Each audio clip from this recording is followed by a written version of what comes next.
everyone. Guess who's back? It's the commish. Back here with it. This time LOC schedule part 1, 2018. I hope you guys are all are excited for the season. Obviously the Super Bowl's coming up. You know who I'm rooting for. Fly Eagles fly. Looking at it, you saw the first 4 weeks. That's part 1.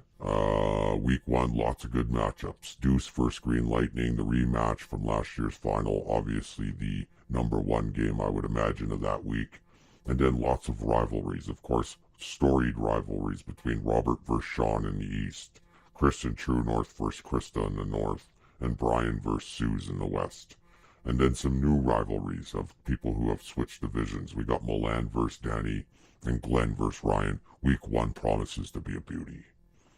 Week 2, couple of matchups I am looking at. I got Deuce Bombers versus Chris and True North, a rematch of last year's semifinal.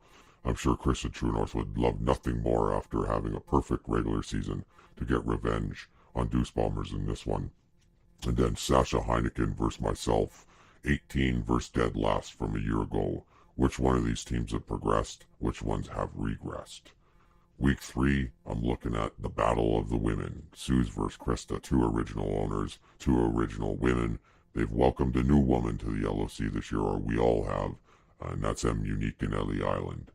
The other one I'm looking at in week 3, Glenn versus Lucas. Last year they were divisional rivals, but it is a rematch of last year's semi, as Glenn has switched divisions, but there's no doubt I'm sure Glenn would love revenge, especially since he's putting the fees in this year. Week 4, I'm looking at, of course, a rivalry. Me versus Luke. Always shitty.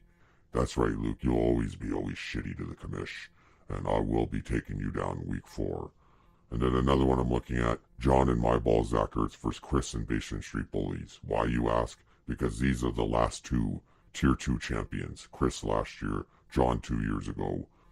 We will see which Tier 2 champion holds the right to be a contender in the LOC.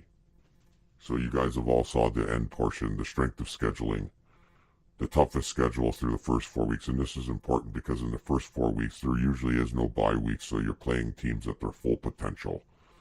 The toughest schedules belong to Lucas, Krista, and Chris and Basement Street Bullies at 33-19 for the opponents' records from last year. And then coming in at 4th, it's Suze at 32-20. Very tough schedules for these 4 teams to begin the season. The easiest schedules through the first 4. The commish finished 18th last year. I'm glad I did. This will be the easiest schedule I've probably ever had in the LOC. I start with an 18-34 with a record with the teams I've faced in the first 4 weeks, as well as Sean and Fallen Misfits, who probably needs the help. And then, of course, behind that tied at 21-31 combined record, 2 new owners, M. Unique and Ellie Island, and Matthew and Cape Cod Sharks. Of course, these 2 teams obviously need help as well, being new teams. Before you guys get into your panties in a bunch, and before you talk about LOC conspiracy theories, make sure you wait to watch the final 2 parts of the LOC schedule to determine whether or not where your team fits and as far as toughest schedule goes. Obviously, again, it's strength of scheduling. I've done this since year 1. I'm really excited and looking forward to the off season. Hope you guys are going to be excited for Super Bowl 52. Fly Eagles fly, and we'll see you next time.